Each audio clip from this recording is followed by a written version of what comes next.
Olá pessoal, bem-vindos à pré-aula. Vamos conversar hoje sobre matemática financeira, tá bom? E PA e PG. É uma continuidade do assunto que vocês já tiveram, tá bom? Matemática financeira, ela envolve, em especial, conjunto de definições. Então, vocês têm noção de matemática financeira, a gente vai ter em torno de 126 questões nos últimos Enems, tá bom? E em relação ao conteúdo de PA e PG, que também é bem interessante, eu deixei até aqui para comentar com vocês. E aí, nos últimos Enems, a gente teve em torno de 42 questões voltadas para PA e PG, tá? É um número reduzido, mas já vou chamar atenção para vocês. Quando cai PA e PG, não cai fácil, tá? É importante estar atento. Gente, vamos no básico, né? Matemática financeira é algo que a gente falta muito em educação no Brasil. E a gente precisa ter noção de termos que são convencionais para quem trabalha com empreendedorismo, né, com investimento pessoal, mas para a gente, né, em geral, não é tão convencional. Vamos começar aqui o nosso start pelo termo porcentagem. A matemática financeira, ela se utiliza de termos convencionais, tá? Que são convencionados. Um exemplo, para a gente o mês varia entre 30, 31, 29, né, setembro. Para a matemática financeira, um mês tem fixamente 30 dias, tá? E o ano fiscal, que a gente chama, ele vai ter aí em torno de 360 dias, que equivale justamente a 30 dias, né, do mês, vezes 12, que seriam os nossos meses do ano, tá bom? Lembrando que a gente sabe que são 365, só para você ter noção. Isso é uma convenção, tá? Do mesmo modo que isso é uma convenção, nós temos um termo que é muito importante. Vocês já tiveram aula disso, mas vamos relembrar: porcentagem. A porcentagem ela é uma convenção de uma expressão que indica um valor X%. Gente, X%. A gente fala, né, esse termo e já vem na nossa cabeça X por 100. X dividido por 100. Vamos jogar para a notação científica. X dividido por 100 é a mesma coisa que X é dividido por 10 elevado à segunda. E a gente sabe que para subir a notação positiva, ela sobe, né, ela inverte-se de equação de maneira negativa, né? Então, vai ser x vezes 10 elevado a menos 2. Isso aqui você já sabe, né? Notação científica negativa vai ter a quantidade de casas após a vírgula indicada pelo número. Então, vamos lá, vamos colocar o x como nosso último fator. 0, falta uma casa para termos duas, ó. Então, 0,0x. Ou seja, isso é a mesma coisa que 0,0x, né? Ou duas casas que estejam associadas ao valor x, tá? Tranquilo? Bem, porcentagem, ela nem sempre precisa ser limitada a abaixo de 100. A gente vai ver isso, ok? Depois, outro termo muito interessante é o termo desconto. E para entender o termo desconto, eu preciso entender a questão de lucro, prejuízo e valor de custo e de compra. Gente, vamos lá. Quando existe uma comercialização de produtos, né, seja ele um produto, a gente pode chamar esse produto de manufaturado, cai muito na prova falando assim, um produto manufaturado. O que é um produto manufaturado? É um produto, gente, é algo que foi produzido, foi mexido, faturado, manufaturado é mexido com as mãos, então ele foi mexido com as mãos. Imagine aí, isso aí entra tanto um celular, né, que quer não é feito por robôs e também com procedimentos à mão, bem como um chiclete, que é feito por grandes máquinas, mas mesmo assim é um produto que foi mexido para ser embalado, composto e feito. E existe, né, a questão da prestação de serviços, tá bom? Então, um produto manufaturado, ele faz parte aí, lembrando da geografia, o responsável pelo segundo setor da indústria, né? Qual é o primeiro setor da indústria? Agricultura. Não vai cair isso pra gente, vai cair isso em PA e PG, que eu vou comentar, tá? E o terceiro ponto industrial é a prestação de serviços. Mas o nosso foco aqui é o produto manufaturado. O produto manufaturado, ele é um produto que ele vai ter um custo basal, né? A gente chama esse custo basal na matemática financeira de C, tá? Que é o custo do objeto. E existe, obviamente, V, que é o valor de venda. E aí, gente, é bem simples. O que é lucro? Vocês já sabem disso naturalmente. É quando um vendedor, vamos imaginar que a lógica da matemática financeira é sempre pensando em você na situação de empreendedor, é que você que comandou o processo de venda e compra, vendeu o produto mais caro, né? Ou seja, maior que um valor maior que o produto lhe custou. E aí você vai ter o que a gente chama de lucro, que nada mais é do que esse resultado ser positivo, né? Esse número positivo.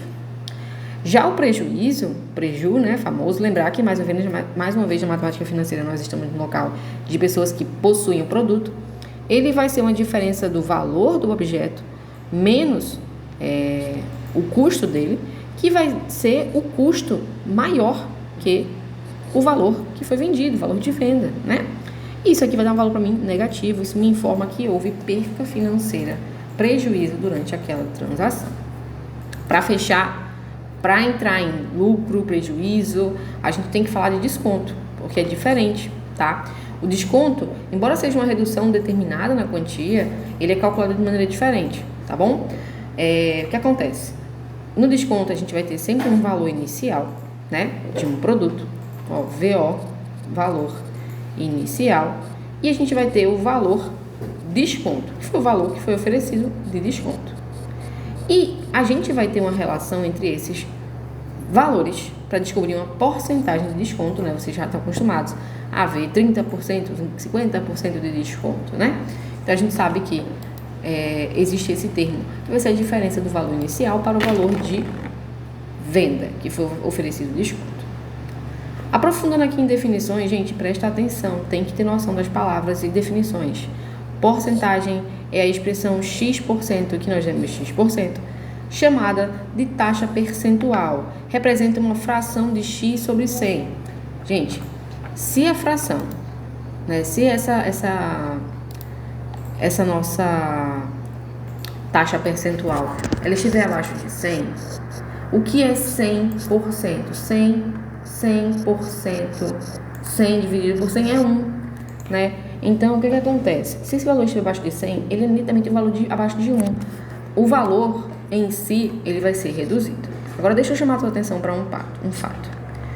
É muito comum questões de porcentagem perguntarem para você, por exemplo, um produto aumentou 20% de seu valor. Aumentou 20%. Já vou lhe chamar a atenção. Ele aumentou 20%. Então, na verdade, qual foi a taxa de aumento desse produto? Né? A gente pode dizer que ele era 100% anteriormente e ele foi acrescentado de 20%, indo para casa de 120%. Eu posso calcular assim. E aí, esse valor também é 1,2%. Tá? Não tem problema. Eu posso falar também que o produto baixou 20%. E aí lembrar que o meu valor inicial era 100%, 100% menos 20%, vai ficar 80%. Então já pode calcular 80% ou multiplicar por 0,8, porque 0,8 é 80 sobre 100. Corta, 10 a primeira sobe, 10 a menos 1, né? Outra coisa muito importante, que inclusive é aquele famoso meme da Dilma, porque 30% de 30%, né? Já viram esse meme? Vou mostrar pra você. Vejam que interessante, né? Isso aqui fazia parte de uma questão política e tem tudo a ver com matemática. Nesse caso aqui, a gente está vivendo um momento bem conturbado na nossa política e a gente vai ter um comentário da ex-presidenta Dilma Rousseff, né? Fazendo uma conta, informando sobre o rendimento, tá bom? Presta atenção. Vamos fazer a conta, 208 mais 41 são 200,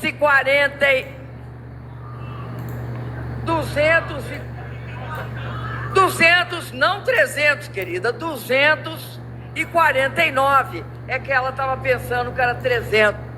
Então, assim, já estávamos num momento bem complicado, e aí nós vamos ter o meme famoso 30% de 30%, que é super explicável, tá bom?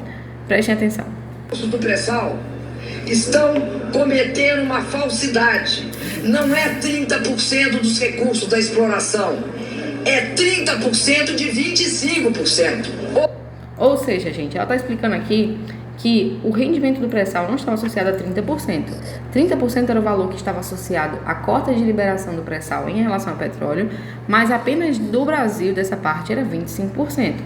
O que não dava um valor gigantesco, né? Vamos ver. 30% de 30%. Portanto, não é 30%. Está entre 7,5% ou um pouco mais, 12,5%. E ouçam o sorrisinho no final, né? Justamente porque existe referência a ela não ser inteligente ou não estar gerindo bem o país por uma questão política muito interessante. E como é que esse cálculo é feito? É importante, tá? Quando a gente fala na questão 30% de 30%, gente, vamos de 25% que é mais fácil. Se eu dizer pra vocês, gente, eu quero 25% do bolo, vocês vão pensar rápido. É uma pizza, por exemplo. Vocês vão pensar em 4 partes, né? Eu acredito. Por quê? Porque vocês sabem que 50% é metade. Se 25% é a metade da metade, então ele vai ser 1/4 da pizza, né? Porque, na verdade, 25% é 25 sobre 100, que podemos simplificar aqui por 25, ó. Quanto é 25 sobre 25? 1. E 25 sobre 100? 4. 1 sobre 4 é a mesma coisa que 0,25, que é a mesma coisa que 25 sobre 100, né? Agora, veja que interessante. Quando eu falo 30% de 25%, é como se eu dissesse assim, eu tenho 25% da pizza para comer, mas a minha mãe só deixou eu comer 30%, ó, descarta tudo aqui agora, sobrou só esse pedacinho. Só esse pedacinho. Desse pedacinho, minha mãe só deixou eu comer 30%, tá? Então, ó, fica uma fatia muito inferior, né? Quando eu falo 30% de 25%, eu estou falando de uma multiplicação de frações. Estou falando de 30 sobre 100 vezes 25 sobre 100. Que na prática, ó, 100 vezes 100, 10 a segunda vezes 10 a segunda, né? Vamos colocar aqui já 10 a segunda vezes 10 a segunda, 10 a quarta, 30 vezes 25, 25 vezes 3, vocês sabem, 75, né? 25, 25, 50, mais 25, 75. Sobrou um zerinho pra gente, né? E agora, vamos subir esse cara aqui pra cima, né? Vamos ficar com 7,5, vamos simplificar, ó, volta duas casas, 7,5 vezes 10 a segunda, vezes 4 sobre negativo, 10 a menos 4. Vamos ficar com 7,5 vezes 10 a menos 2, né? Notação científica, repete as bases e somos expoentes. Uma soma de números diferentes, vamos subtrair e colocar o sinal do número maior. E aí, 7,5 vezes 10 a menos 2 é a mesma coisa que 7,5 vezes 1 sobre 100, ou 7,5%.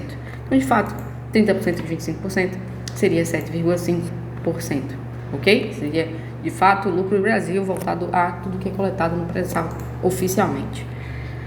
Isso aí era a Dilma defendendo-se sobre o seu impeachment. Então, pontos importantes sobre porcentagem. Porcentagens podem ser somadas, subtraídas, divididas e multiplicadas. Mas é importante colocar elas no seu valor original, porque, na verdade, isso é um jeito de simplificar uma fração. Ela é uma fração. Sempre coloque em fração. E aí, vamos às nossas definições, né? Vocês já ouviram falar? Se o valor de venda de um produto é maior que o valor que foi comprado, nós vamos ter lucro. Se for menor, ou seja, um valor negativo, houve prejuízo. Mas aqui é muito importante, tá? Como é que eu calculo quanto é que eu estou lucrando, né? De acordo com o valor que eu paguei lá. Aí, ó, vê que interessante. Percentual de lucro. Ele já vai me dar um valor percentual. Ele vai ser o valor de compra, valor de venda, menos o valor de compra, sobre o valor de compra. Ou seja, eu estou levando em consideração que o valor de compra, que eu comprei o produto, é o importante aqui. Agora, se eu quero saber percentual de prejuízo, ou seja, quanto eu estou perdendo, veja que interessante. Se eu estou lucrando, eu vou levar em consideração quanto eu comprei, né? Quanto eu comprei vai me fazer lucrar talvez mais, né? Se eu comprar o produto mais barato, eu lucro mais. Agora, se eu estou em prejuízo, eu tenho que levar em consideração porque minha venda, ela não está me direcionando no lucro. E aí, normalmente, a gente vai levar em consideração o preço da venda. Porque aí, provavelmente, subindo o preço de venda original, eu subo o lucro, tá bom? Então, só essas noções importantes. Lembrar também que é muito comum cair nas questões, diferente de lucro bruto, ele falar de receita, tá? O que é o lucro bruto? Lucro bruto é o lucro que vai ser calculado aqui, né? Porque a gente não está levando em consideração o lucro líquido, que é a retirada do lucro do custo do estabelecimento. Tipo, se tiver internet envolvida, se tiver aluguel envolvido, funcionários, né? Isso aí é chamado de lucro líquido e o lucro bruto é chamado de receita.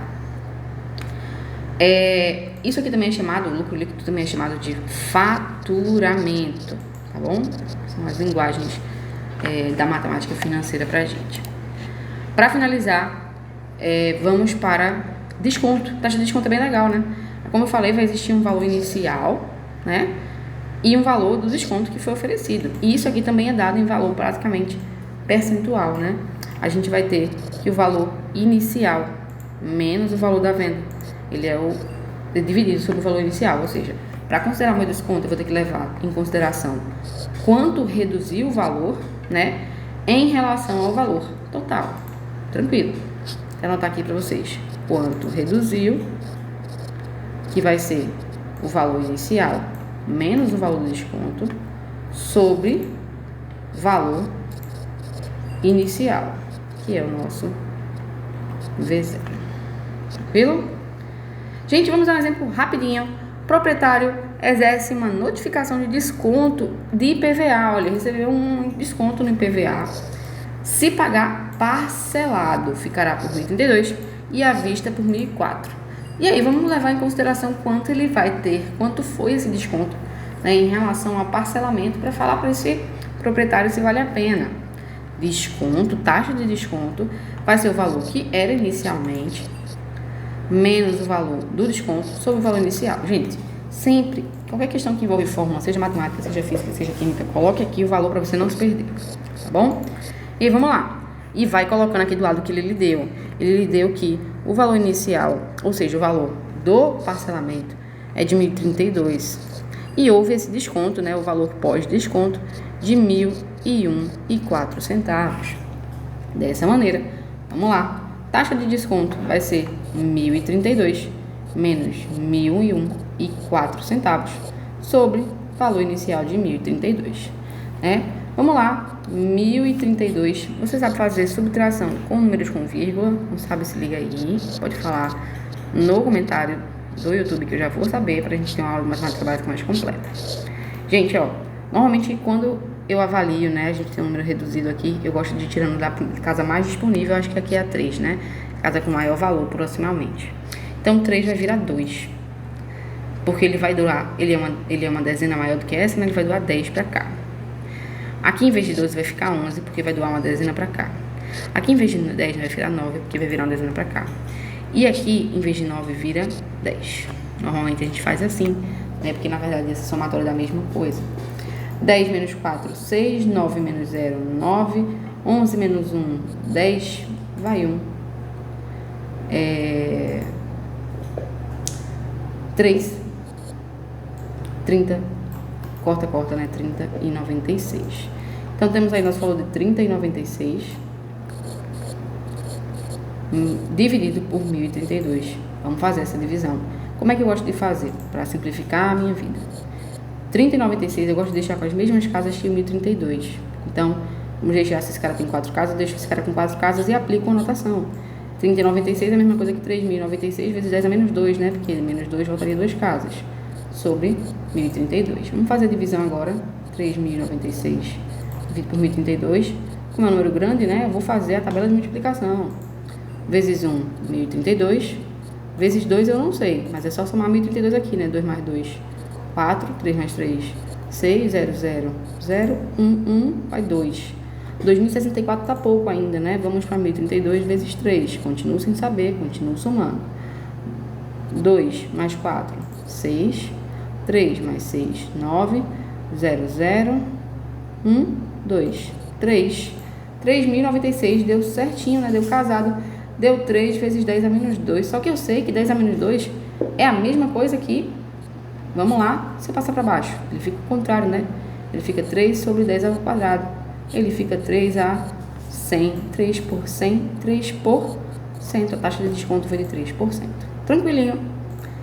Próxima questão, pare antes de fazer. Tente fazer sozinho. Pare agora, por favor, pelo amor de Deus. Tentou fazer, não conseguiu. Vamos começar. Quando restava no estoque apenas uma camisa de certo modelo, o gerente resolveu vendê-la abaixo do preço do custo. Gente, eu já sei que é prejuízo. Já liga a cabecinha, você já sabe que é prejuízo. Que era de R$64, sabendo que a camisa foi vendida a 40, então ele já me deu, ó. Vai anotando para não se esquecer. O valor de compra. 64 reais. E o valor de venda, 40 reais. Qual foi o percentual de prejuízo sobre o preço do custo? Então, o que é mais importante no prejuízo? Se o empreendedor teve um prejuízo, ele precisa mexer no preço de venda, então vai ser preço de venda menos preço de custo sobre preço de venda. Vamos lá, nossa venda foi de 40, nosso custo foi de 64 e nossa venda novamente foi de 40. 40 menos 64, vamos lá, vamos ficar com menos 24 sobre 40, tá? Normal ser negativo. Por que tá negativo? Porque ele perdeu dinheiro, né? E vamos lá, menos 24 dividido por 40, vamos levar isso em consideração. Sabe fazer divisão de números inferiores, divisão com vírgulas? Se não sabe, coloca aí, por favor, no chat do YouTube aqui para eu saber suas dificuldades em matemática básica, tá bom? Vamos lá. 24 sobre 40, a gente já tem um número menor, então eu posso fazer isso aqui, ó, 0,240, que nada mais é, gente, do que eu já adicionar no meu número um 10 a menos 1, e aí, ó, que eu adiciono nesse cara um 10 a positivo. Quando eu faço isso, eu tenho direito a, nas próximas duas casas, se eu encontrar uma sequência de números que não sejam acrescíveis, eu não preciso colocar zero. Só posso colocar números depois de uma sequência de 2 sem zeros. Então, 240 para 40, vamos lá. Tabelinha do 40 é a mesma coisa da tabelinha do 4. Só que com zero, né? 4 vezes 1, 4. Vezes 2, 8. Então, no caso, 80. Vezes 3, 12. No caso, 120. Vezes 4, 160. 16, no caso, 160. Vezes 5, 20, no caso 200, porque 40, né, mais uma vez, isso aqui é um 40, tá? Vezes 6, 24, no caso 240, ó, 0,6. Gente, veja que interessante. O prejuízo do cara foi de 0,6 vezes 0,6. 0,6 é a mesma coisa aqui, 6 sobre 10 ou 60 sobre 100. Foi de 60%. Veja que loucura. E aqui, se você quiser transformar de 0,6 direto para porcentagem, como é que eu faço? 0,6 multiplica por 100%. Acrescenta a lógica de 100%. Que é a mesma coisa que multiplicar ele por 1.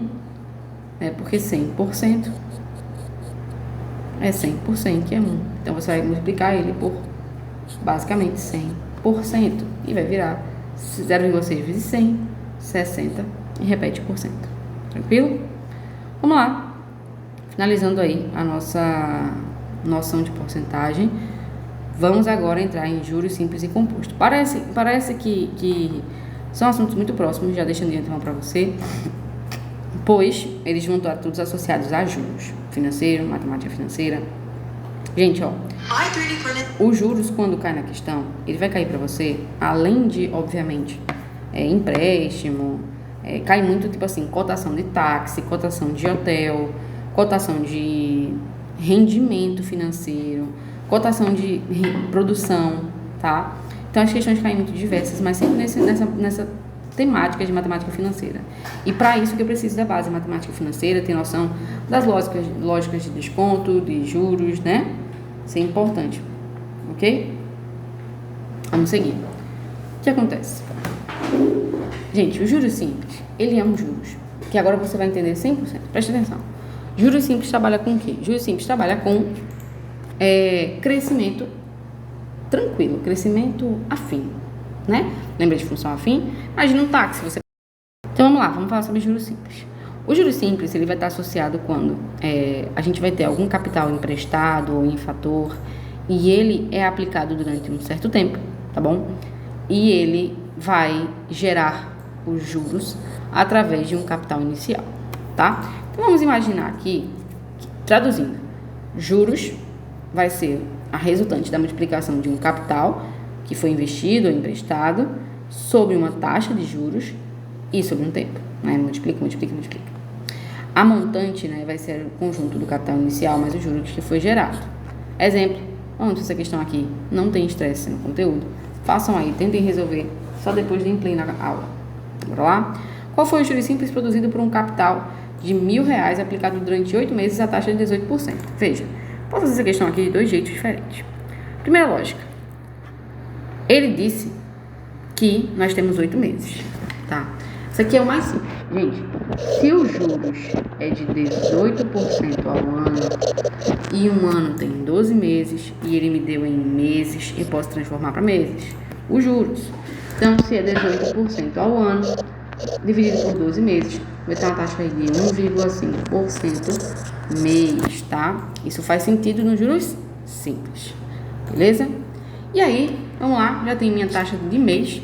Primeiro jeito de resolver, vou colocar aqui de preto, levando em consideração o tempo em meses. Então, levando em consideração o tempo em meses, a gente vai ter que, a gente tem um tempo de 8 meses, uma taxa, vou botar aqui meses para não se perder, uma taxa de 1,5 mês por cento, né?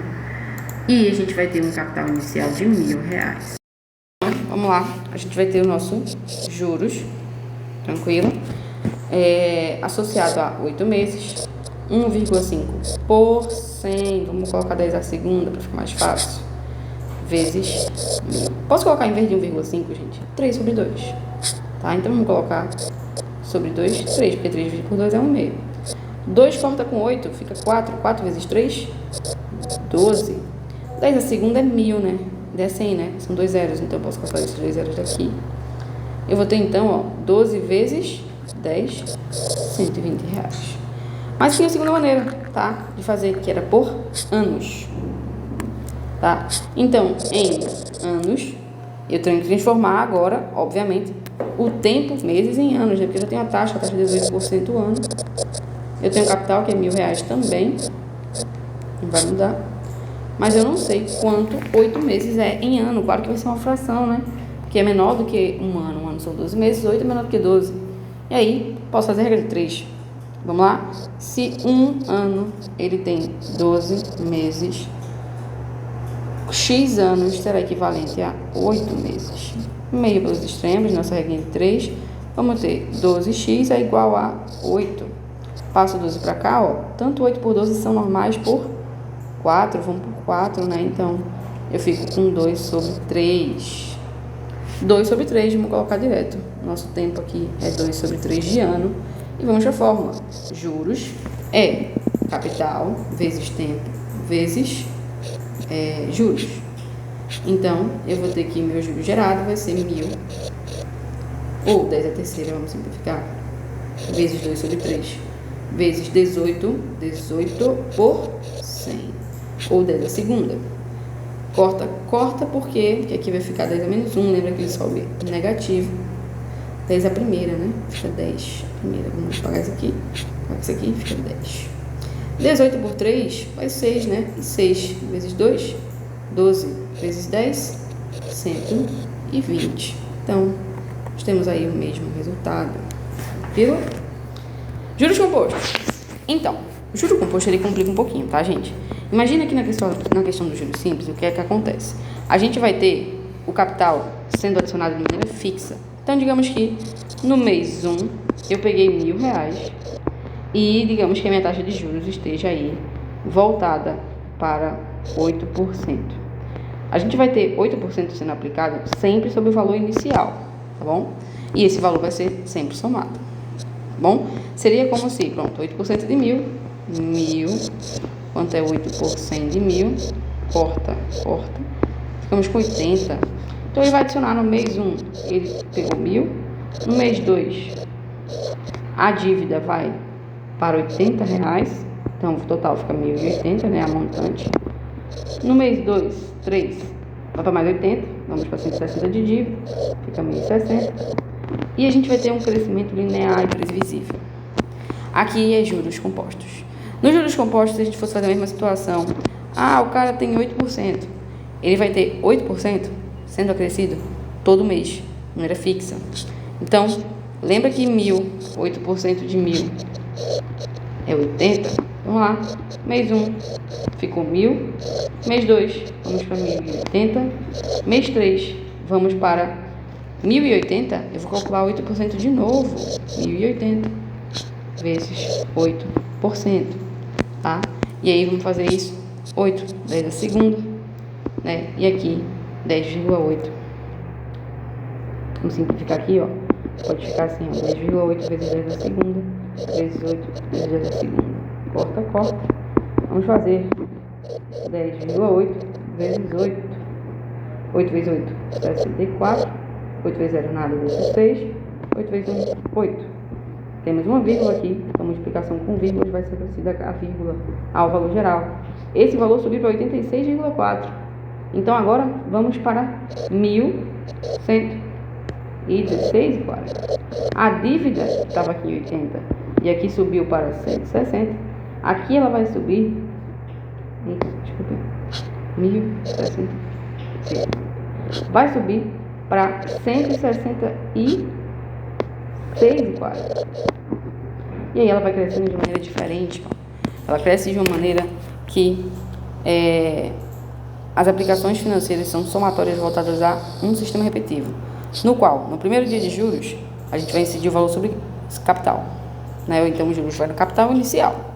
No segundo dia, a gente vai multiplicar o que a gente multiplicou já, né? Porque a gente já multiplicou e a taxa de juros sobre o capital. Então vai ficar a taxa de juros sobre o capital, sobre juros de novo.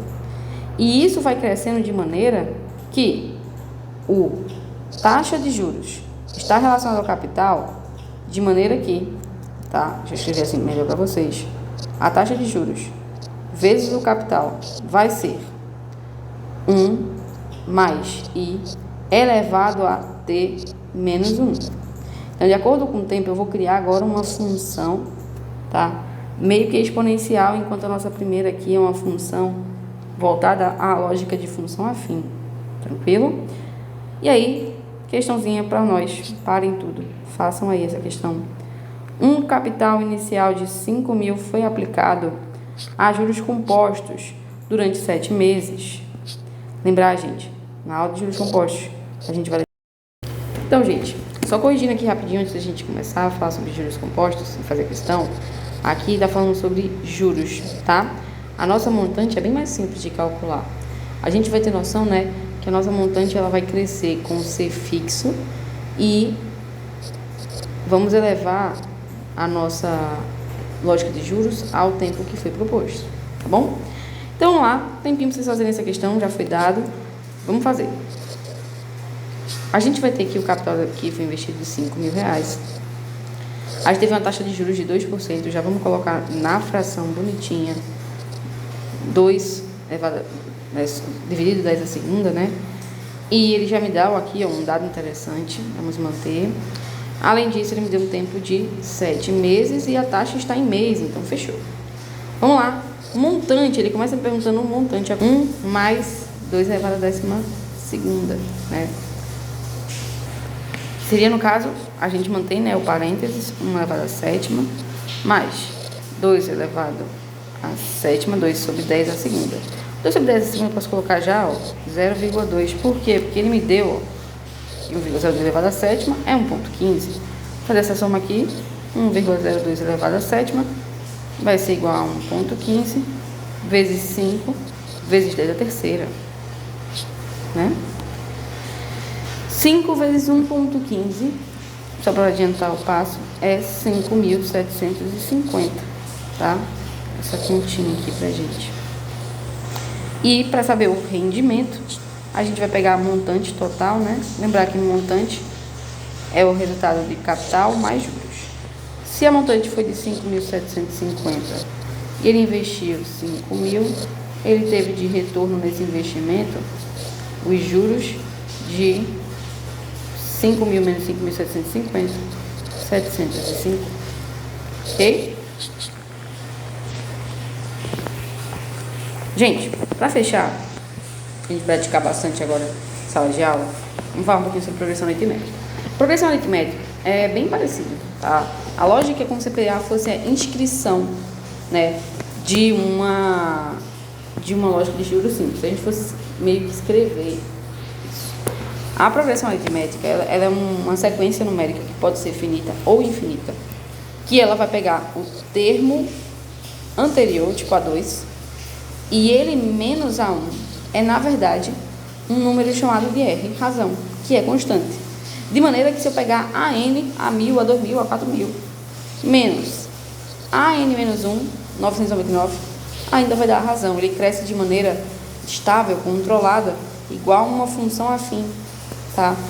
Em que a gente vai ter o y crescendo sobre a x mais b. O que acontece aqui? Isso gera um gráfico em plano cartesiano, lembrando, né, que o nosso fx vai ser... A gente percebe, né, que as coisas crescem, que os termos, eles crescem em função da razão. Então, isso gera para a gente um plano cartesiano e uma função em que o termo sendo avaliado, ele vai ser o primeiro termo, mais a multiplicação da quantidade de razões menos 1. E que ele vai crescer em favor das razões. E aí vamos a uma história bem interessante. Esse cara aqui, Friedrich Gauss, ele foi um matemático muito importante. E a história dele é bem engraçada. O que aconteceu com o Friedrich? Ele, quando tinha em torno de...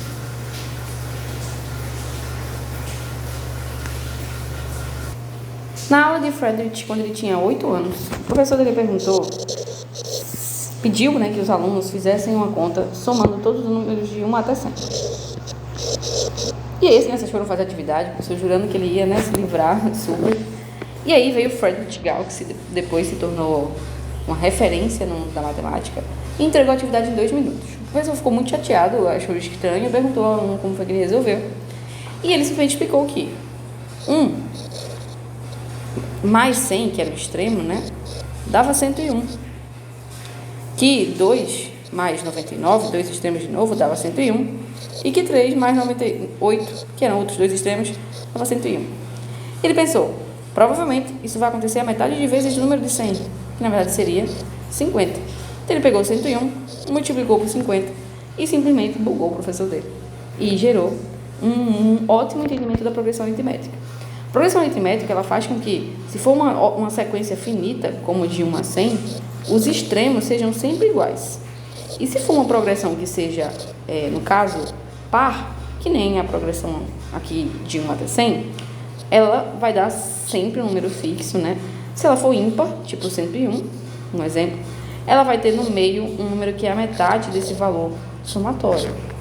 E mais do que isso, a gente entende que a soma dos números da progressão aritmética vai ser igual Gauss fez.